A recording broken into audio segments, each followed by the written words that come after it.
Oh, je suis allé en vacances en Ardèche et tu sais quoi? J'ai découvert que le film L'Auberge Rouge, c'est tiré d'une histoire vraie.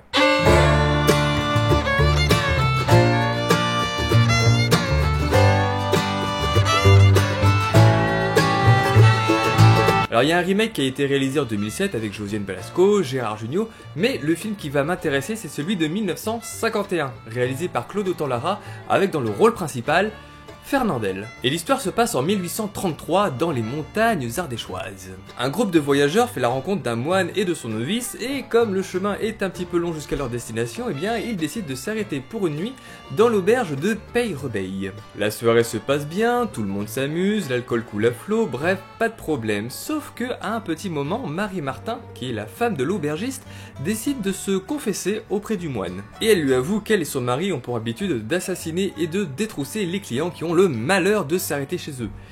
Et ce soir, les riches voyageurs qui ont accompagné le moine seront les prochains. Super ambiance. Alors juste une petite chose avant de raconter la véritable histoire. À l'origine, le film devait être une adaptation du livre L'Auberge Rouge de Balzac qui racontait l'assassinat d'un riche industriel dans une auberge. Sauf que les coûts de production étaient bien trop élevés, du coup Claude Autant-Lara a dû trouver une autre histoire pour pouvoir garder le titre du film. Film qui était censé être présenté pour l'anniversaire de la mort de l'auteur. Et en cherchant, il est tombé sur cette histoire qui se déroule dans l'auberge de Peillerebeille et donc l'affaire de l'Auberge Rouge. Rouge. Ça donne tout de suite le ton. Et la véritable histoire se déroule au début du 19e siècle. Les époux Pierre et Marie Martin tiennent une auberge en Ardèche et sont aidés par leur neveu et Jean Rochette qui est leur domestique noir et qu'on surnomme Fétiche. Leur établissement fonctionne très bien et ils se font pas mal de thunes. Résultat, il y en a certains qui commencent à être un petit peu jaloux. Ce qui fait naître la rumeur comme quoi les époux auraient assassiné et détroussé des centaines de voyageurs, amassant au final la fortune de 30 000 francs or. Ce qui fait à peu près 600 000 euros. Je vais peut-être changer de carrière moi. Mais c'est le 26 octobre 1831 que l'affaire va réellement commencer, quand le cadavre d'Antoine Enjolras, qui est un marchand de bêtes, a été retrouvé sur les berges de l'Allier, à peu près une petite dizaine de kilomètres de l'auberge. Pour rappel, à cette époque on voyage à cheval, et il n'y a pas grand chose à foutre en Ardèche. Et les enquêteurs vont retenir deux éléments. Tout d'abord, la victime a été retrouvée avec le crâne fracassé, donc peu de chance qu'elle se soit fait ça toute seule. Et le 12 octobre, il aurait passé une nuit dans l'auberge des époux Martin. Information confirmée par un témoin qui aurait vu Pierre Martin transporter un cadavre jusqu'à la rivière. 10 km c'est quand même beaucoup. Moi je dis ça, c'est quand même beaucoup avec un gars sur le dos. Ou en charrette ou à cheval, je sais pas, mais 10 km quand même quoi. Le 1er novembre, Pierre et son neveu sont arrêtés, le lendemain c'est Fétiche et Marie et Martin quelques jours après. Et ce n'est que le 18 juin 1833, 2 ans après quand même, que le procès s'ouvre. Un procès pas mal médiatisé, avec plein de témoins qui ont plein de trucs à raconter et qui ont beaucoup d'imagination. Les témoins sont partis dans tous les sens, ça ment, ça raconte des conneries, la totale. Je vous rappelle qu'on est probablement sur une histoire de bonne grosse jalousie des familles. Et peut-être même avec un petit peu de racisme envers Fétiche. Et à cause de tout ce bordel, les époux Martin et Fétiche ont été seulement accusés du meurtre d'Antoine Enjolras, de 4 tentatives de meurtre et de 6 vols seulement. Ils sont guillotinés le 2 octobre 1833, à midi, devant leur auberge. Quick. Mais petit twist, avant de mourir, Fétiche aurait crié « Maudit maître, que ne m'avez-vous pas fait faire ?» Résultat, ça laisse planer un petit peu le doute. Parce qu'au final, même encore aujourd'hui, on n'est pas sûr à 100% de ce qui s'est réellement passé. Mais du coup, comment est-ce que Claude Autant-Lara a adapté cette histoire un petit peu sordide pour en faire une comédie? Bon, comédie vachement sombre, mais comédie quand même. Tout d'abord, et c'est un détail plutôt important, le réalisateur nous raconte l'histoire de 2 aubergistes qui assassinent leurs clients. C'est acté, on nous le dit.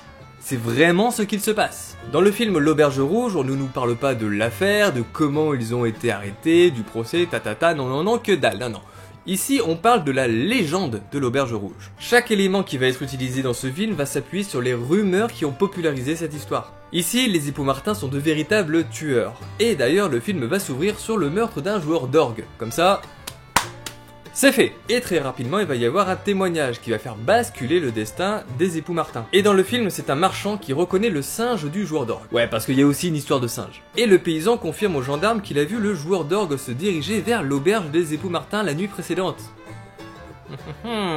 Donc au final, le film s'ouvre sur ce qui a véritablement lancé l'affaire, à savoir un meurtre, mais il va également s'appuyer sur énormément de petites rumeurs. Par exemple, celle qui dit que les époux Martin avaient pour habitude de brûler les cadavres dans leur four avant de les enterrer dans leur jardin. Après, ça fait un excellent engrais. C'est quand même pas con. Le film va même aller un petit peu plus loin dans le macabre en ajoutant que les cadavres sont donnés à manger aux cochons. Cochons qui sont servis aux clients à table, en pâté et en saucisson. C'est vachement appétissant. Et enfin, dernière petite chose, je suis moi-même allé visiter l'Auberge Rouge.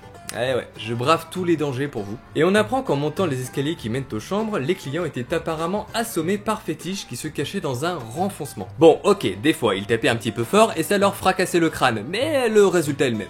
Et cette idée est rapidement abordée dans le film quand Fernandel les escaliers et que Marie et Martin leur expliquent comment est-ce qu'ils font. Le souci du détail, on aime ça. Mais pour le film, on a quand même quelques petites modifications. Le marchand Antoine Enjolras a été remplacé par le joueur d'orgue et son singe. Le neveu des époux a été remplacé par une fille, histoire de créer une petite histoire d'amour avec le novice du moine. Et le film se concentre principalement sur le moine joué par Fernandel. Je vous rappelle, l'Auberge Rouge, c'est avant tout une comédie. On se retrouve ici avec une sorte de Don Camillo, qui est un des rôles phares de Fernandel, mais dans une ambiance de film d'horreur. Et le film va reposer sur un principe simple, le décalage entre la comédie et l'épouvante. Vous avez une auberge perdue en pleine montagne, l'action se déroule la nuit, il y a une ambiance un petit peu pesante, la femme de l'aubergiste vous confesse des crimes totalement atroces, et pour prendre la confession, vous trouvez une simple grille et vous vous mettez derrière.